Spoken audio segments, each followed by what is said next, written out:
So good morning from my side. Thank you, Lisa, for the great introduction and setting the stage for the conference. It's a great pleasure to be here today and to share exactly our price excellence journey at Hilti. I will talk about fair pricing at Hilti, and indeed, it's not just a slogan. It's our philosophy how we do pricing. It's the name of our model that we launched around 10 years ago. It's even the name of my team. My team is called Fair Pricing Competence Center. It's a global pricing team at Hilti, so it's really embedded into our structure and strategy.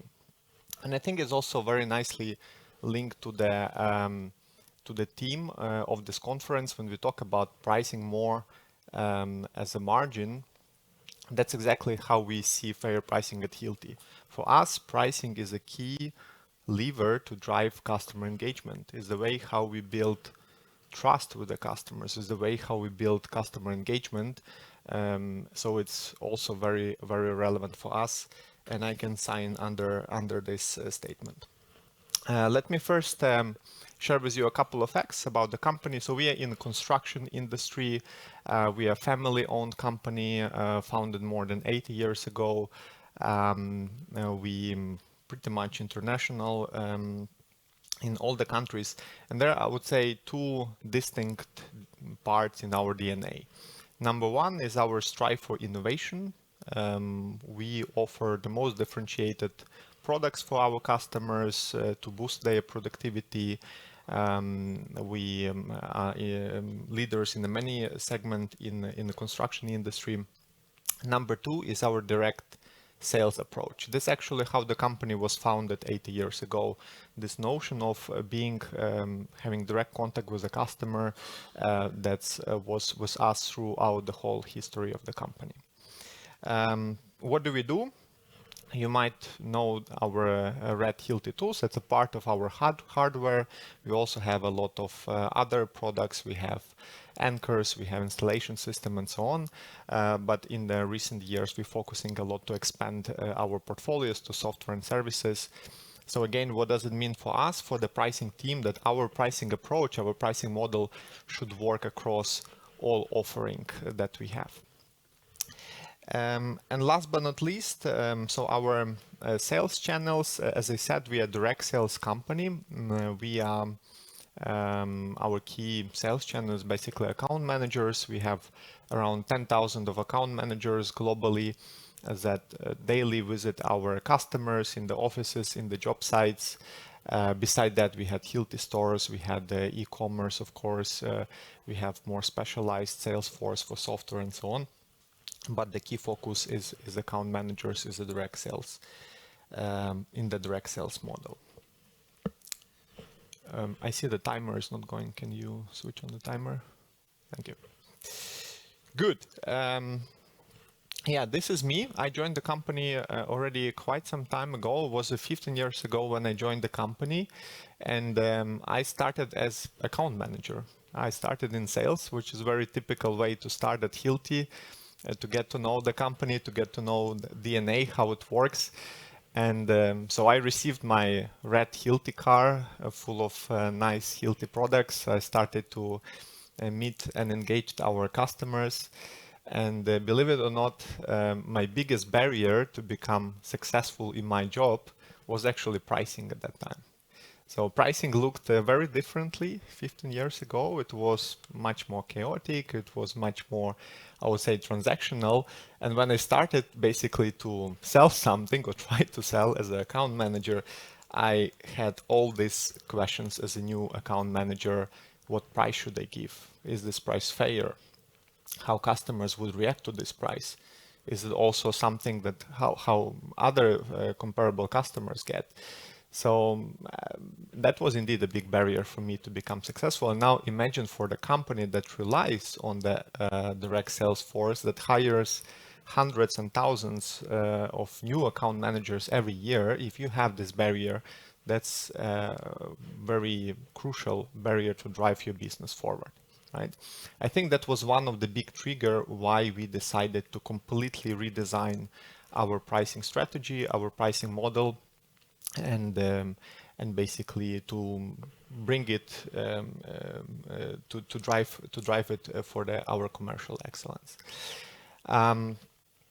How we did this, right? So how we approach designing our new pricing model.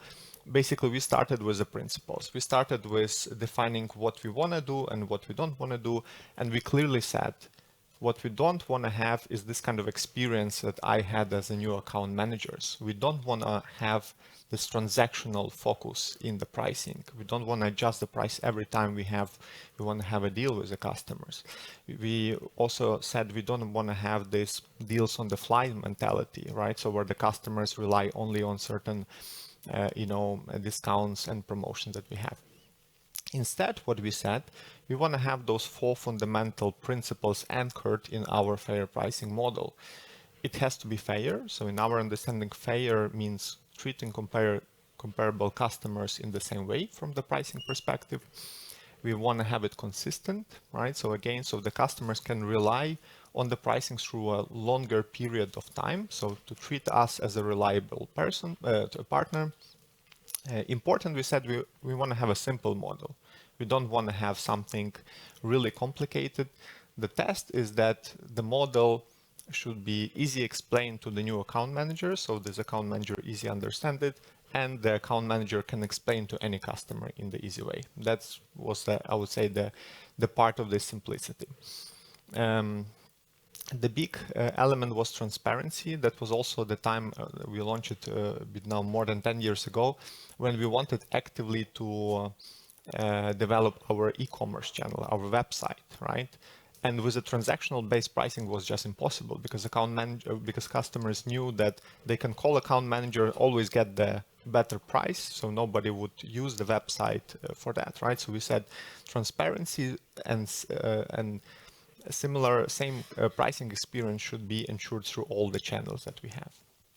And of course, we wanted to reflect what our customers do, their trade, and their potential of doing business with us. So how we operationalize it, how our model looks in reality, it's actually built and based on the 3 core pricing elements. The core pricing element and the biggest change for us is the price engine.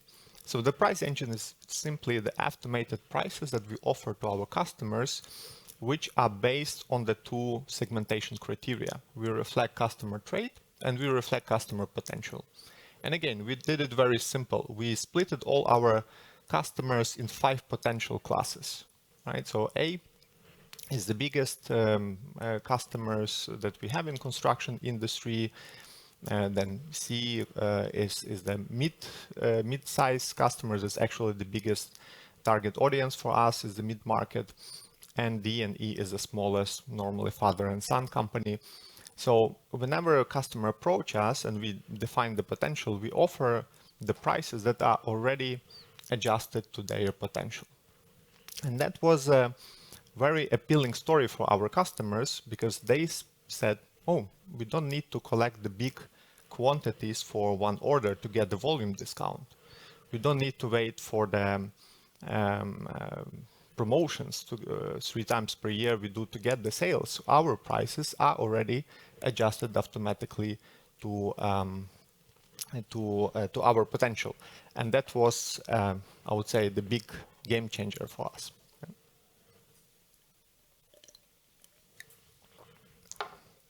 Good. So, of course, we still keep the price agreements. That's what we normally have with the big accounts, with key accounts A and B, and also not for the whole portfolio. That's we look more for the products that are specialized and that are normally sometimes even developed for the customers. And last but not least, to keep flexibility in the model, we still have the overrides. That's a one-time deals that we really keep it as exception. So that's how the model looks like. 3 elements. The core element is a price engine. So we run until now more than 50% of our business through price engine prices, right? And that's a big fundamental change. Around 40% of the business is run through individual customer agreements and around 10% through overrides. Okay, needless to say that that was probably one of the biggest change management process in the company. I will not talk about that. That required that was a really long process, and with the involvement of executive board to switch to this philosophy where actually we say the price engine is a core element and not the individual discounts.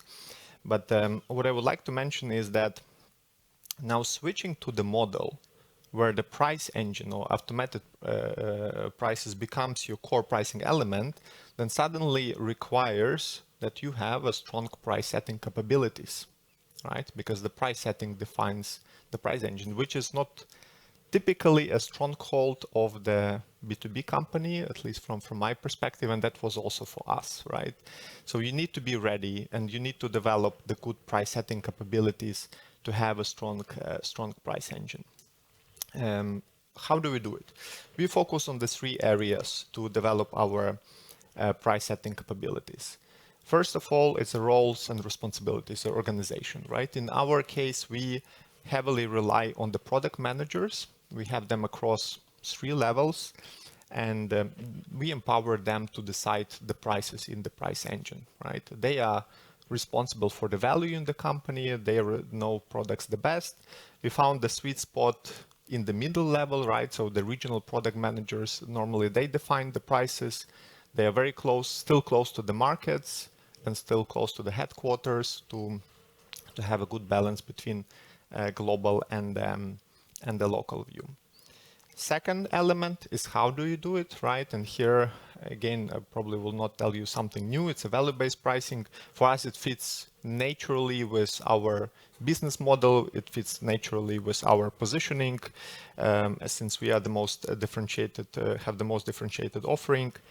Again, easier said than done. It's a perpetual journey for us to introduce and keep value-based pricing in the good shape. But again, that's, I think, important second element that we have in our price setting program.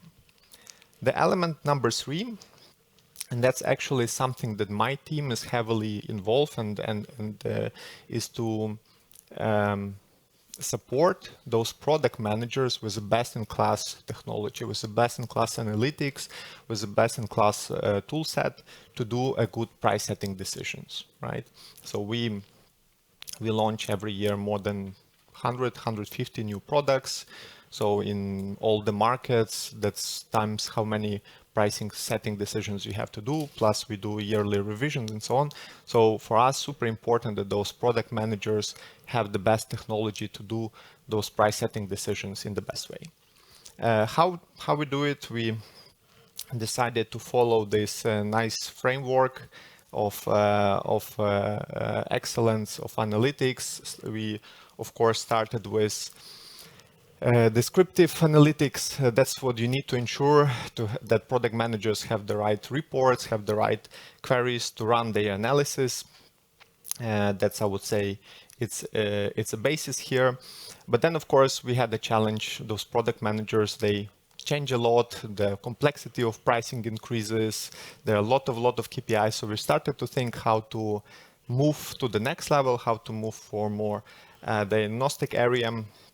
And a couple of years ago, we started to introduce such things. This is one of the example. We call it price acceptance score. We basically aggregate most common pricing KPIs in one score and give to the product manager the traffic light. Is it green, amber, or red next to every product in every market, right? So this information can be used and is used through different price setting decisions. Then, of course, our appetite grew and we started to think, okay, how we move on that excellent journey and how we go into, I would say, holy grail, into the predictive analytics. You also mentioned today about that, right?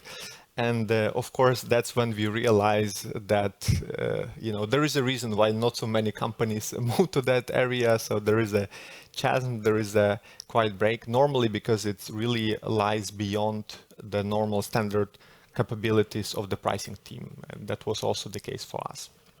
So we had to team up with our data science team to see how we basically can answer this question. Can we move into the predictive area? and we had almost a year project with them to answer that question. So what we did, actually, that's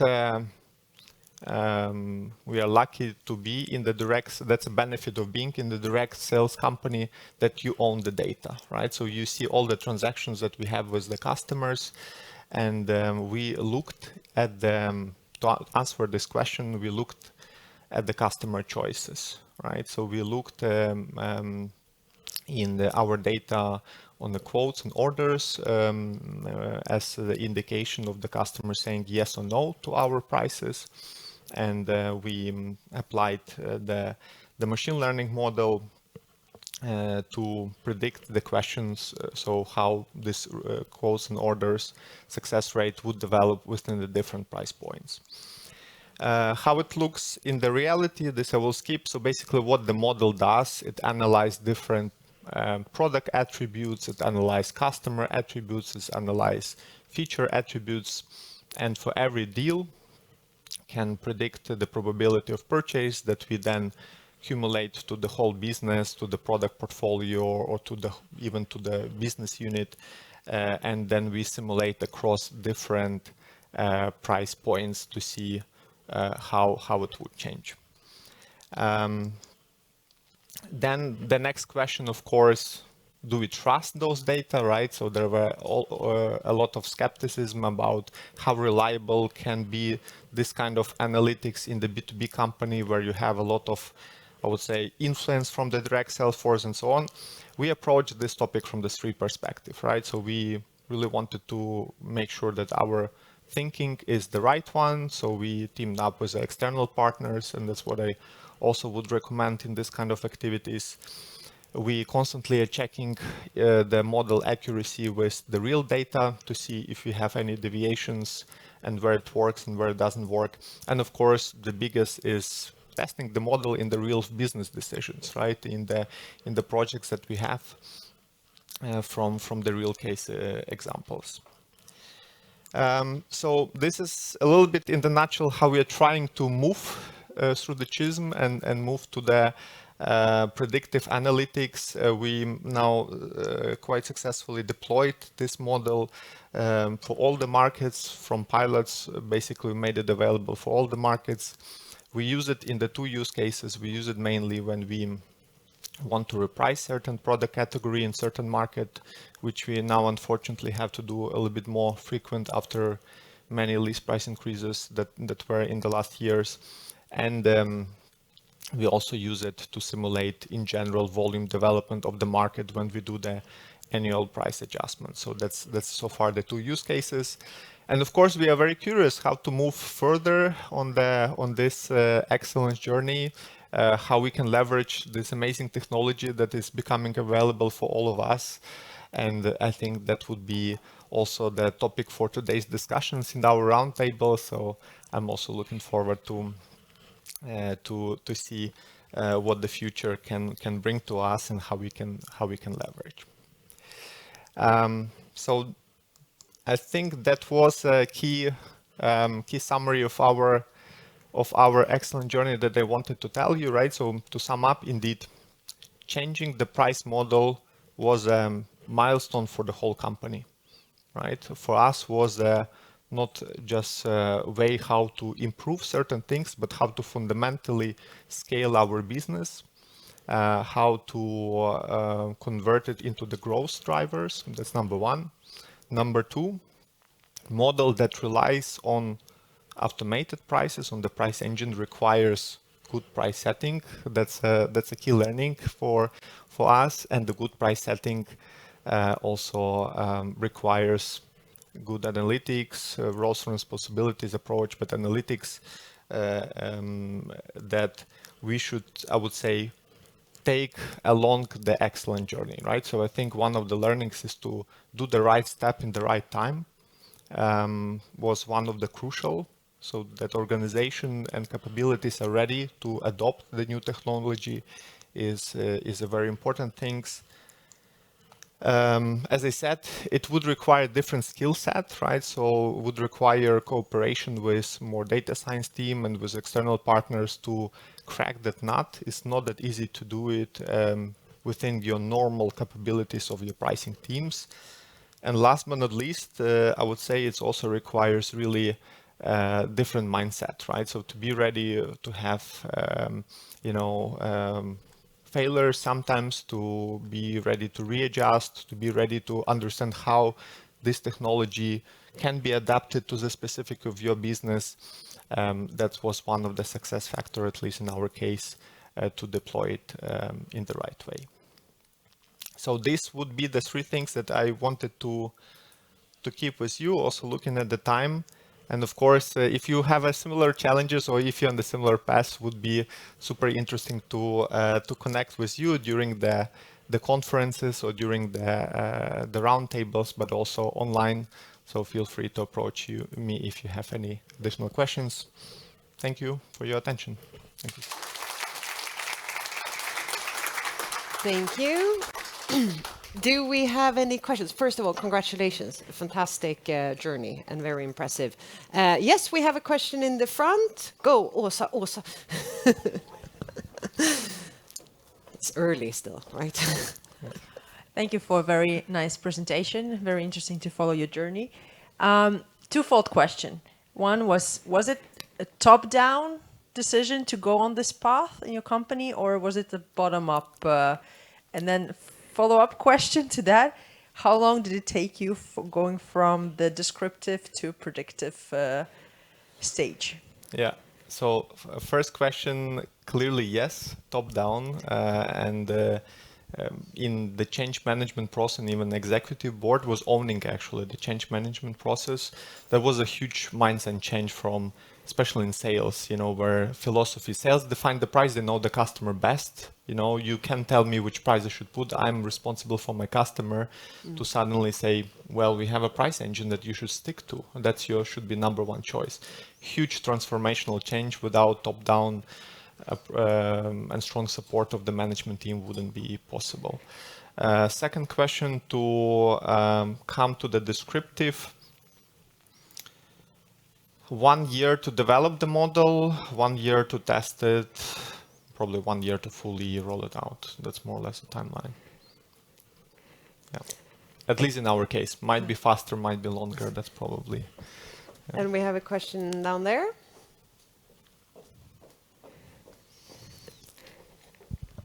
Thank you so much for your presentation. One question that I would have, a number of years ago, I was introduced to a Hilti tool fleet management approach, which at that time basically converted your tool offering into a servitized model where you basically make the tools available for the customers and they pay per use of the tool. Yeah. Now, how is that approach compatible with what you have presented today?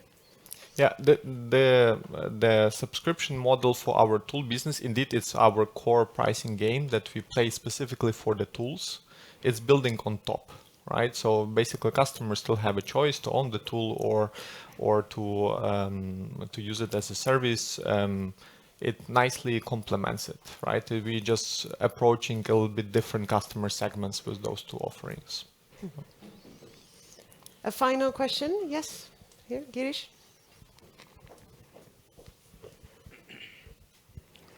Thank you again. Also from my side for this wonderful presentation and the journey which you explained. My question was towards your, little more detailed one maybe. How did you calculate the customer potential and how realistic it was? And you mentioned 5 different segments. Was it like based upon, what were the KPIs for those ones? So there are several things in the model, but the key one is just simply the size of the company. So we ask and we interact with customers what is the number of employees that customer have, and then we know approximately what is the potential per employee in every trade, and that's how we define the potential, basically. We have a yearly process to review the potential basket of this type of customer. So we know that, let's say, the typical in electrical trade, the customer that have 10 employees buy 5 tools, 5 inserts, 10 whatever, and this is how we can calculate the potential. And then according to their potential, then you segment. Yes, and then we just set the threshold to define it. Okay, we let that be the final question, but take up on Nazar's invitation to come chat with him in the breaks or at the round tables. Please give him a hand. Thank you for joining our Thank stage, you, Lisa. Nazar. Thank you.